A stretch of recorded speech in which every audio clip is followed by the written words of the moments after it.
Okay, this video is kind of prompted by a question from a student. I didn't quite get the question. Now I do. And I think it's something important that we can point out. It involves what we call the Pathfinder options in Illustrator. Basically, the idea and the problem is that if we use a full rectangle for the base color and then build on top of that, how do we get from that full rectangle to this?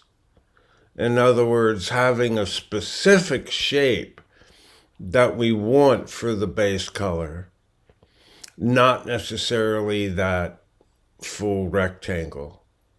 So that's what I'm going to show you in a few steps.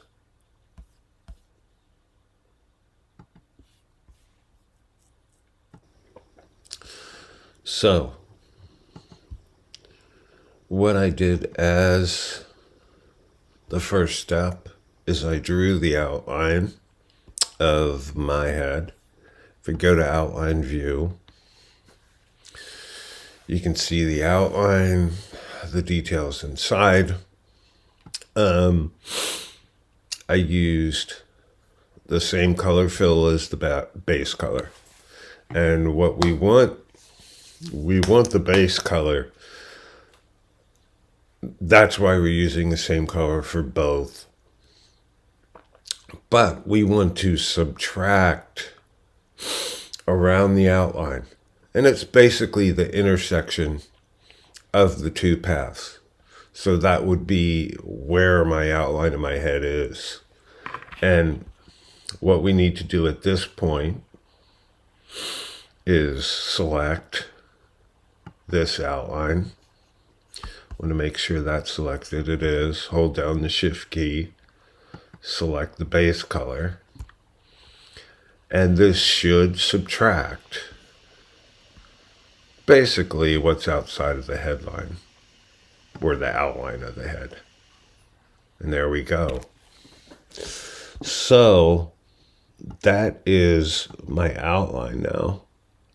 What I'm going to do is I'm going to drag this down to the base color layer and keep it there.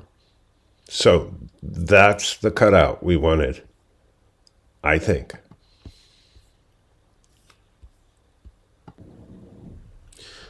Now that I have that done, I'm going to go down to the base color layer. Well, actually, we'll go down to the template layer. Create a new layer, because I do want another color here, actually, for the base color. I'm gonna zoom way out, give myself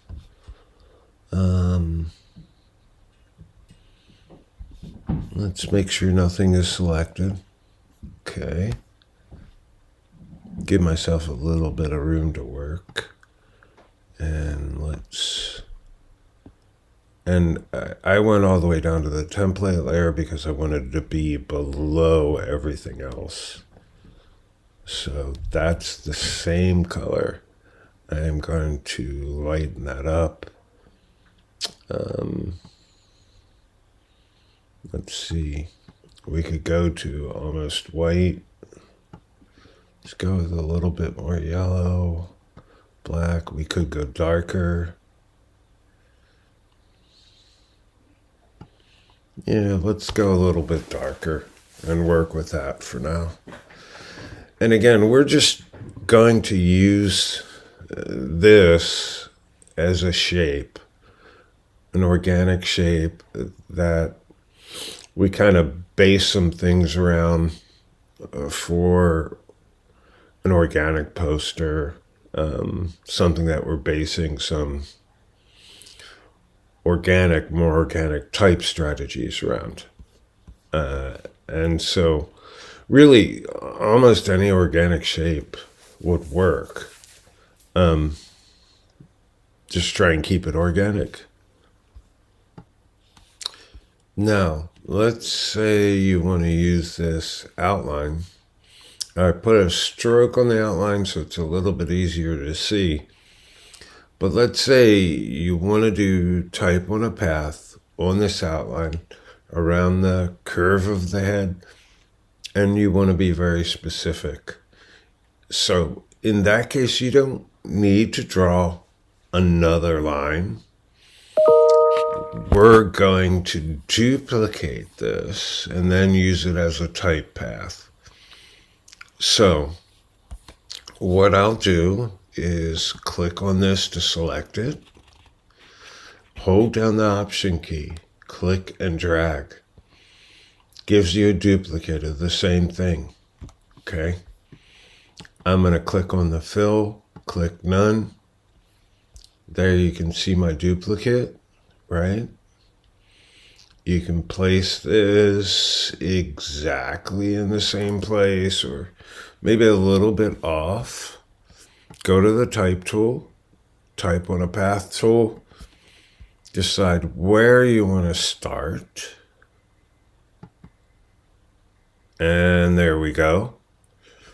Let's say we want to change this. This is a little small. If, say, I'm doing the title. So let's change this to, 24 is good. And we'll just make up a title. This is the play that is,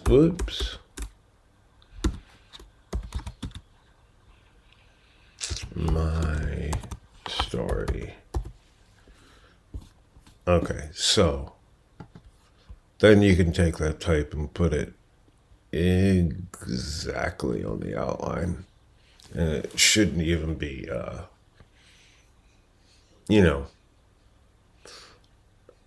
we can always go back over it too. Just take the type tool, right? And let's scroll back over it.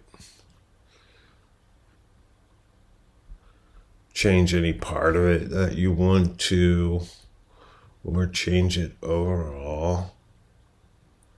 Let's change it to 30 because it's a little bit bigger. Okay, so I added a little bit right here for the production company. Now what I want to do in a completely different way is put some type that kind of echoes the shape down here, okay? And I'm going to do this in a different fashion. What I'm going to do in this case, and let's create, we can keep it on the same layer. I was going to say, not a bad idea to create a separate layer for all your type, but it's not essential either. So what I'm going to do first is just put the type down, and we'll go with something around 24 point. All right. And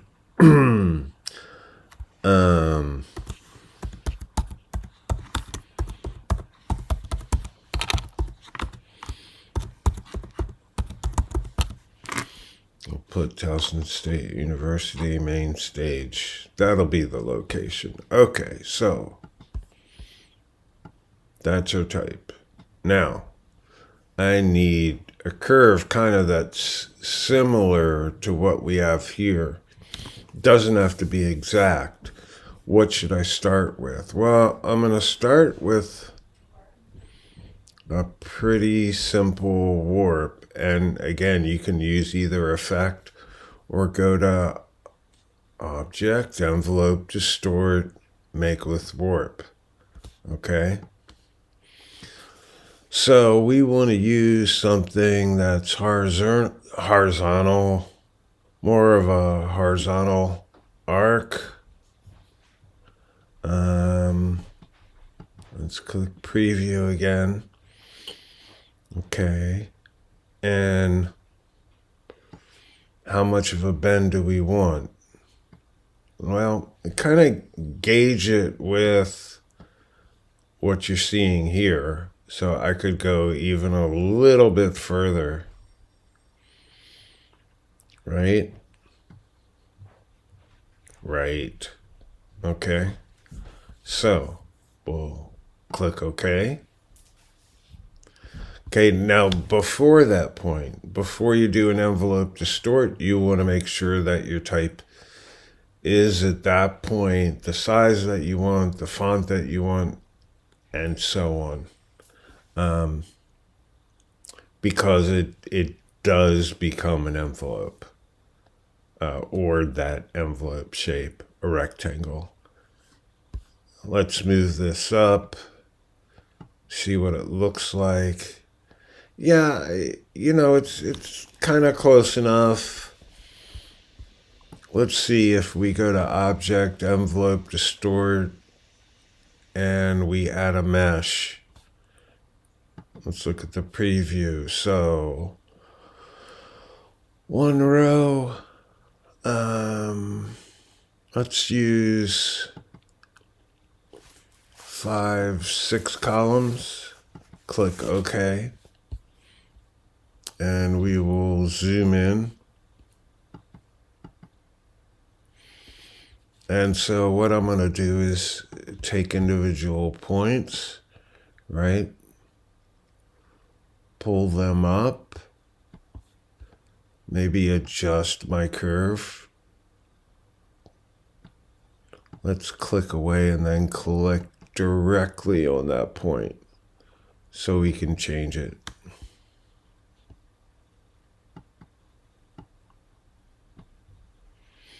And remember, if you want to take, an entire section and kind of move that up, you can. So I'm going to take this section, move that up, and take this section, move that up. So let's zoom out, take a look. Yeah, that pretty much is echoing enough, and it gives us a good idea of what we can do there, and that wasn't too hard to do, right? Now let's do another line of type and do it in relation to the first one. Let's say December 5th, 2020.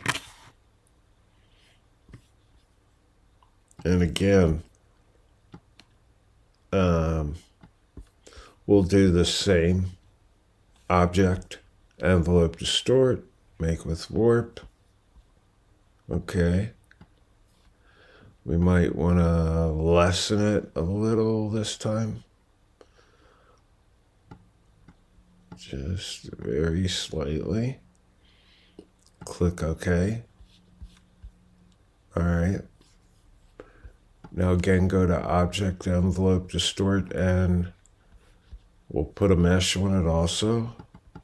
Again, raise the columns to 6. So for this second line, we kind of just want to echo the first line. So let's zoom in. Now remember, for moving the entire shape, we use General Selection Tool. We use the Direct Selection Tool for individual points. So again, for individual points, we'll kind of echo a little bit of what we have above it, stretch out the end of that. I'm going to move this section up, this section up. So it kind of do a little bit of freeform stuff. We can take something like this curve, flatten it if we want to. Let's grab this curve. Oops, wrong one.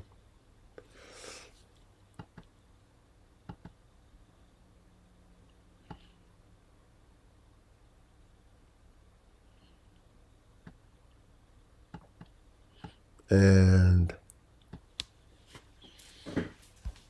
again, the idea here is you're kind of echoing what you have above it, but you can also make little changes, little variations in how this reads. The idea, though, is to kind of have fun with the organic nature of what you're working with. And, you know, that may get a little bit less readable, a little bit less, but I mean, it's still plenty readable. And we could go down to more information, smaller type, but keep kind of some of the same rhythm there. Very simple idea. And again, this is how you apply some of the things that we talked about in the last video. Hopefully this helps.